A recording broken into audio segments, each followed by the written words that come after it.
Alright, let's dive into this the way a real fanbase feels it. Because anyone kua kompanha Baltimore di Perto, sabe kua discussa sobre a linha offensiva. Viru praticamente tema diario. Every time you rewatch the snaps, it feels impossible not to wonder how the coaching staff is looking at the exact same plays and deciding everything is alright. The struggles are right there on the screen. You rewind a blocking rep and it is obvious where things collapse. Yet the same combinations keep showing up week after week. It's not just one guy having a tough outing. It's a rotation of players trying to find consistency and never fully grabbing it. You look at someone like Daniel Faleal. Gigantic, strong, with all the physical tools imaginable, but still battling the nuances of leverage and timing. And Drew Voorhees, returning from a serious injury, has had moments where the rust is visible. Roger Rosenard, in his second season, has taken a step back from what many expected, and because everybody is having up and down performances, every adjustment feels like a gamble. That's why the possibility of Emory Jones getting on the field suddenly becomes such a fascinating storyline. He's a true wild card. His game can swing from exciting to chaotic depending on the snap, and that unpredictability makes him both tempting and terrifying. Watching this situation unfold honestly brings back memories of what happened with Shedeur Sanders when he stepped in for Cleveland. Totally different circumstances, of course, but the feeling was the same for anyone watching. Either this experiment is going to spark something incredible, or it's going to fall apart instantly. Emory isn't quite that extreme, but he still brings an unknown element. And sometimes a team stuck in the mud needs exactly that, something unfamiliar, something that forces defenses to think instead of attacking freely. The interesting part is that John Harbaugh has hinted that Jones is close to being ready. That doesn't necessarily mean he'll play right away, and nobody can say for sure how the coaches will treat it. But the fact he's making progress already shakes up the conversation. When the depth of your offensive line is being tested every single week, you reach a point where sticking to the same pieces just because they're the familiar ones stops making sense.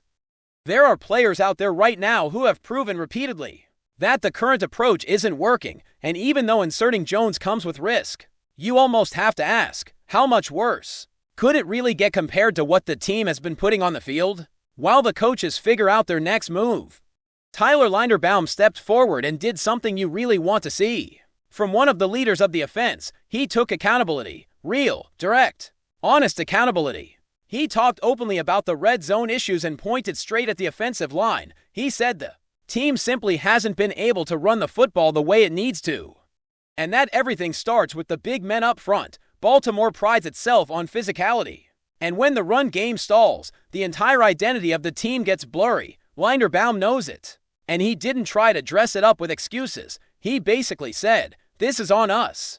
We have to block better, and we have the talent to get it done. That kind of leadership matters, especially in a locker room dealing with frustration.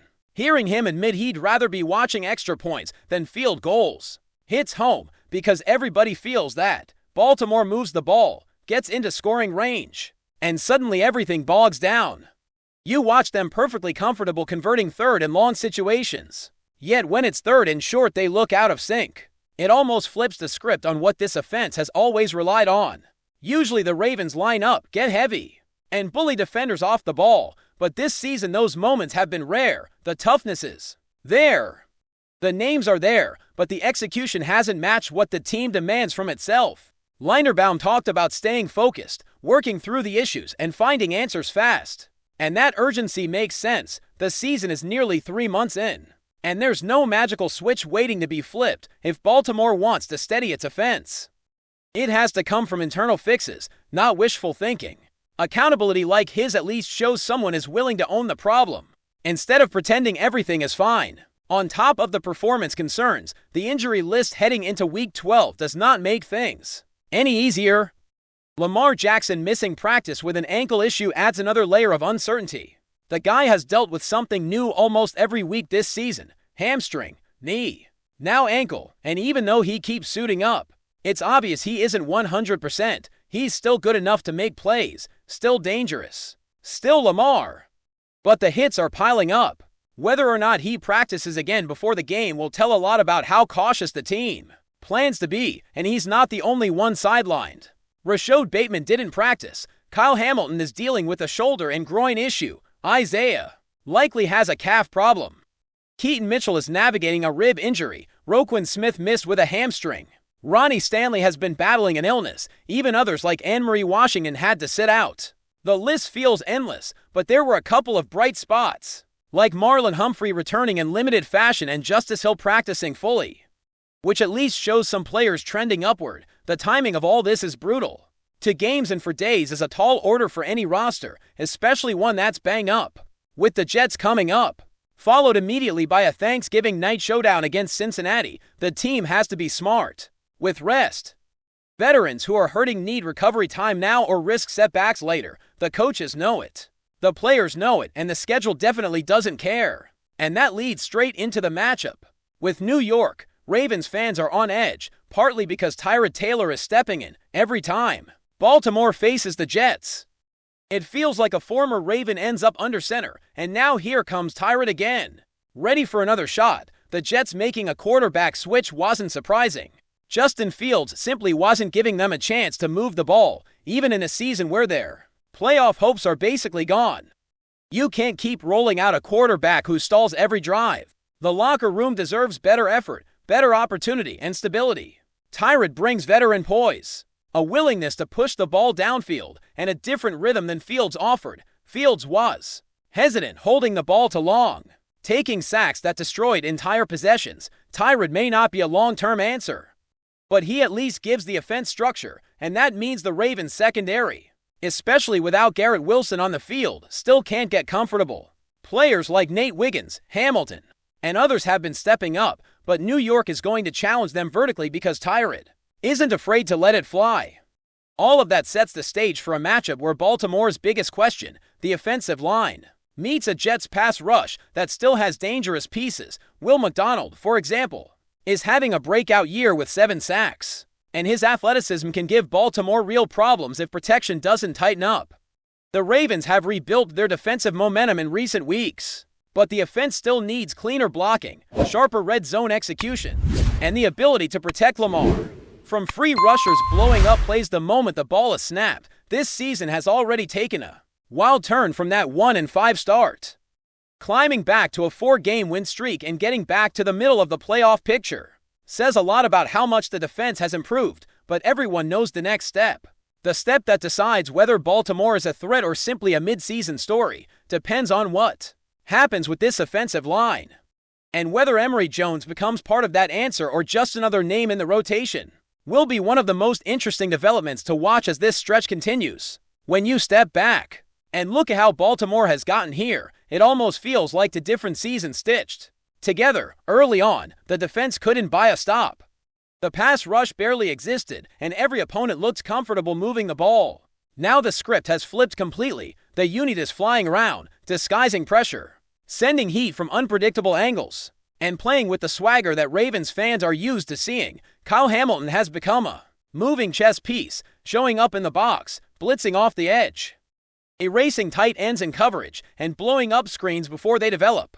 Even though he's dealing with injuries right now, his impact over the last month has reset the tone of the entire defense. The secondary is finally communicating, the linebackers are attacking downhill, and the defensive front is winning enough individual battles to let Mike McDonald unleash his creativity again.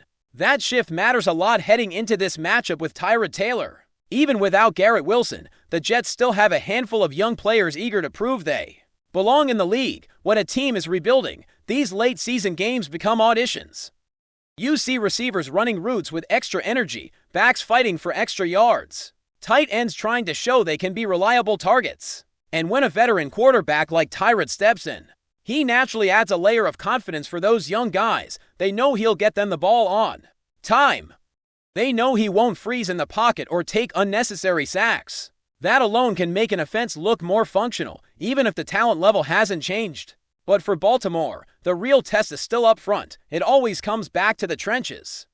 You can talk about Lamar's ankle or the receivers or whether Derrick Henry will get enough touches, but none of that matters if the first hit arrives before the play even unfolds. The frustration across the fan base comes from watching this offense create explosive plays on 3rd and long only to get stonewalled in obvious rushing situations. The DNA of this team has always been built on physicality. But this season they've struggled to consistently impose their will when the run game stalls. The play action loses bite. When the guards get blown back, the timing of the quick passing game evaporates. When the edges collapse, Lamar is forced into hero mode on every snap.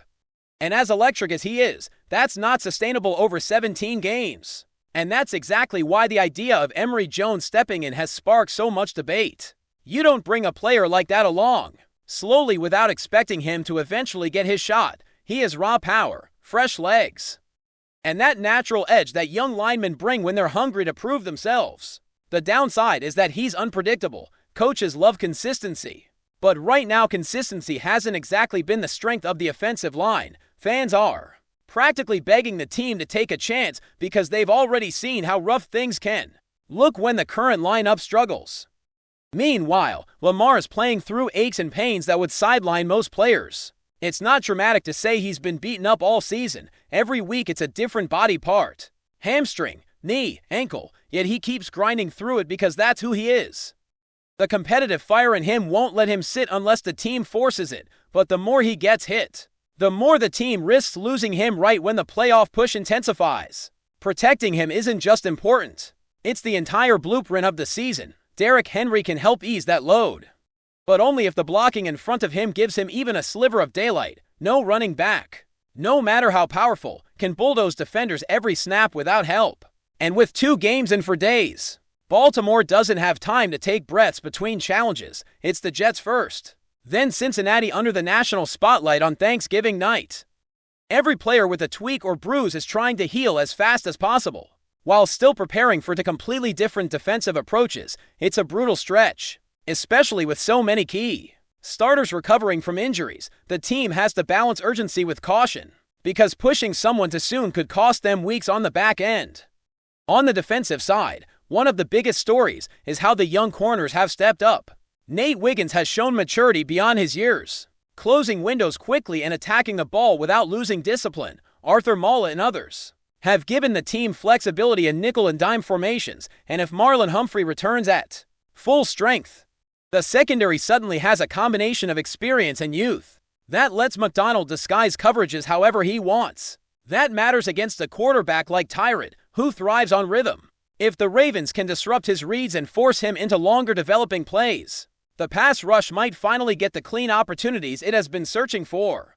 Before we dive in, don't forget to hit that subscribe button and give this video a thumbs up. Your support keeps us bringing you the latest news on the Baltimore Ravens. And hey, drop your take in the comments below. We want to hear from the flock. NFL circles are buzzing tonight as ESPN sources hint at a seismic shift in Baltimore Ravens roster. All eyes are reportedly on veteran defensive powerhouse Calais Campbell, whose name has been linked with a move that could redefine the Ravens' pass rush for the upcoming season. While nothing is officially announced, whispers from league insiders suggest that Baltimore is making a bold push to bring the experienced defensive end aboard, potentially adding a new layer of intimidation to a defense that has been seeking more veteran leadership. Campbell, known for his relentless pursuit and game-changing presence on the line, has long been a target of speculation whenever powerhouse defenses look to bolster their front. Sources familiar with the discussions indicate that the Ravens front office has been quietly in talks, exploring how the 15-year veteran could fit into a scheme that thrives on pressure and disciplined play.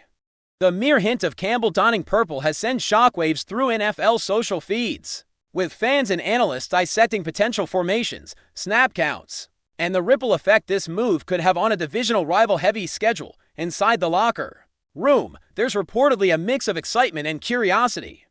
Younger defenders are said to be eager to learn from a player of Campbell's caliber, while coaching staff are believed to be quietly strategizing how to integrate him without disrupting the rhythm of an already formidable defensive unit. Across social media, reactions have ranged from sheer disbelief to cautious optimism, as fans debate whether Campbell's addition could finally push the Ravens into elite defensive territory or if it's a high-risk gamble. In terms of salary cap and age, NFL insiders caution that while the deal is not finalized, the intensity of the speculation is reminiscent of the league's most explosive mid-season trades and signings. If it comes to fruition, Campbell in Baltimore could create a buzz not seen since previous defensive juggernauts made headline-grabbing moves, instantly altering power dynamics across the AFC. As the rumor mill churns, one thing is clear: Ravens supporters are watching closely, knowing that the addition of a veteran like Calais Campbell could turn whispers into roars on the field next season. That's it for this update. If you enjoyed the video and want to stay in the loop with exclusive news on our Baltimore Ravens, make sure to subscribe and hit that like button. We'd love to hear what the flock thinks. Drop your thoughts in the comments. See you in the next one.